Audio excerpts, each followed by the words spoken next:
السلام عليكم، معكم زهرة فيديو جديد ان شاء الله. اليوم غادي نعطيكم عجين ديال البيتزا الصحيه اللي بدقيق القمح الكامل. كنحتاجو فيها 500 غرام ديال دقيق القمح الكامل، النخاله ديالو رقيقه. كنحتاجو لواحد المعلقه صغيره ديال العسل، يعني عسل طبيعي. كنحتاجو شويه ديال الزعتر، معلقه كبيره ديال الخميره الفوريه، معلقه صغيره مع مرج ديال الملح، وجوج معالق كبار ديال الزيت البلديه، 300 غرام ديال الماء دافئ. وغادي ندوزو دابا باش نعجنوا العجين ديالنا. كنديروا العناصر ديالي كامله في القصريه وكنجمع بالماء. غير كنجمع، يعني ما كندلكهاش في المرحله الاولى.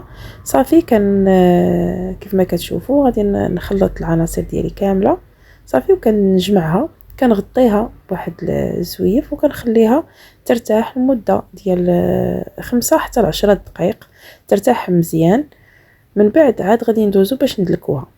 كناخذها وكندوزها لسطح العمل. كيف ما كتشوفوا دابا طلقت ليا الخيط، يعني من بعد ما ارتاحت كندلكها مزيان وكنخليها تروبوزا تقريبا واحد علين ما نوجد الطحين ديالي باش غنسرحها ونمدلك.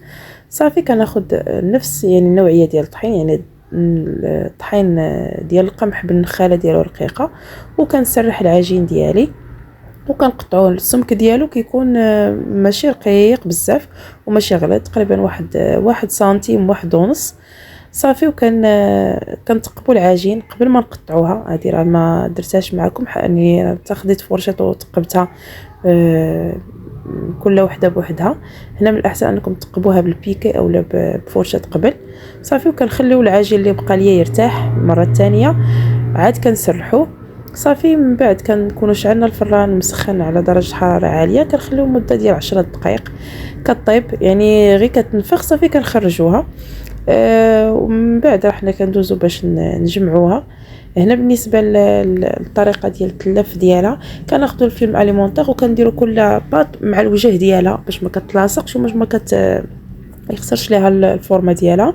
صافي ومن بعد ملي كنجمعوها ما كنجمعوهاش يعني بطريقه، يعني كنزيروها، كنخلوها مرخوفه باش تبقى ليا يعني في الحجم ديالها.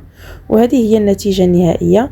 نتمنى من الله انه يكون الفيديو نال الاعجاب ديالكم وتجربوها. الى فيديو قادم ان شاء الله.